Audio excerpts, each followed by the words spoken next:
Hello. In this video, we're gonna build a circuit. The first thing we need to know about how to build a circuit is the circuit itself. When we look at the circuit, we determine what things we need.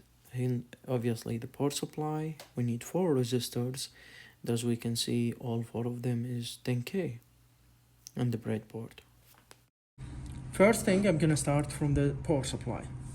I'm gonna use a banana cable, red one for positive, black one for negative. Feel free to use output 1 or output 2 as needed. Remember, the last output is just a fixed 5 volt. Now, the other sides, I'm gonna attach alligator clips to them, which they do have. Next, I'm gonna use a couple of the wires. Remember, the device is off because I don't need any power right now. I'm gonna stick the positive to one of the sides, then stick the negative using the black cable to the blue line, which indicates for negative. For you guys, I'm gonna make it down here. I'm gonna start with one of the resistors. By looking at the circuit, I'm gonna have the circuit next to me. So the first thing is, from the positive, we will go to R1. I have 2 options. Either stick one of the resistors directly to the positive, and that would be good for now, and then the second part to any port on the breadboard, or I could bring a wire to make the circuit look more clear from this one, and to, for example, pin number 50. Then I'm gonna use the same column, the same aisle from 50. I'm gonna put it on one side. The other side, as long as to the circuit, it goes to another resistor, so I'm grabbing another resistor. This one, remember to check the value of it. So this is same size. Then this one could go to 35 or pin. Now I do have an resistor called R3, same spot, which is this one. Now this one is going back to the negative of the circuit. So what I'm gonna do is I'm gonna put it here on aisle 35, but across the board, let's make it here on aisle 36, across the board. Then I'm gonna grab a piece of wire from the same aisle. I will go back to the negative. Remember that the blue line is all connected and the red line is all connected. Right now we complete till R3. Now, as we can see here, we still need R4. As we can see, R4 and R3 are in parallel. So we already know how to do 2 resistors in parallel.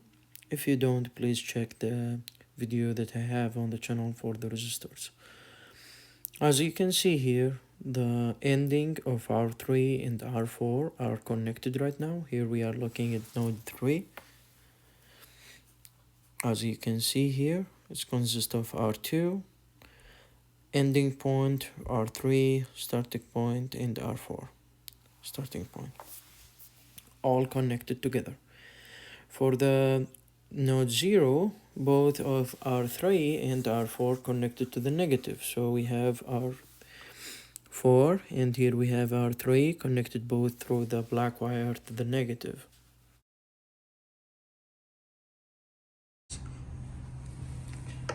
After verifying the circuit, I'm gonna start by pressing the main button on off, and then remember to click the display. Now I see that the power supply that I do have, let's say this one is 1 amp maximum. So I'm gonna come here, then press the display limit, hence the V is blinking For example, if it was 4.5 or something, I'm gonna make it fixed 5 volts. Then I'm gonna switch to the current, make it 1, and then I'm gonna press on. And hence I'm providing from output 1, then I press on output 1 on, and right now I can see that the circuit is powered up. But how we could know that the circuit is powering up? So we need another device, which is the multimeter. Let's stop this for a second. For the multimeter, we know that we will measure a voltage. We're gonna put the red on the positive, black for the negative. We're gonna have alligator clips. For the multimeter, we need to measure everything with the ground. So this one, we could connect it to this part, or we could grab another wire and connect it to this one, since it's the same spot like this. Or we could remove the alligator clip and then bring it to this part. That's why we have the negative goes to the negative. And we remain with the positive. So we're gonna power the device on. We're gonna power the output on. Now we have this one. There is a good way, which is using jumper wire. Then we have a pin that we could use on the breadboard. So now we're gonna take the pin and insert it to the 5 volt of two things. We check that the circuit is currently supplied with the voltage. As we can see, it's 4.99.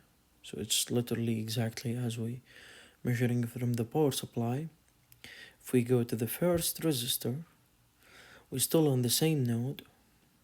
So it's still 4.99 volts. And now we are measuring N1 according to the circuit. In order to read for N2, I'm gonna go across the resistor. So I'm gonna go here and then see how much the measurement. It's 3.57. The reason for the drop is we have a resistor here, and this resistor gonna let the voltage drop a little bit. So the voltage we are reading right now, it's actually the voltage that is applied to the resistor next to it, which is this one. In this case, in this circuit, it is on R2.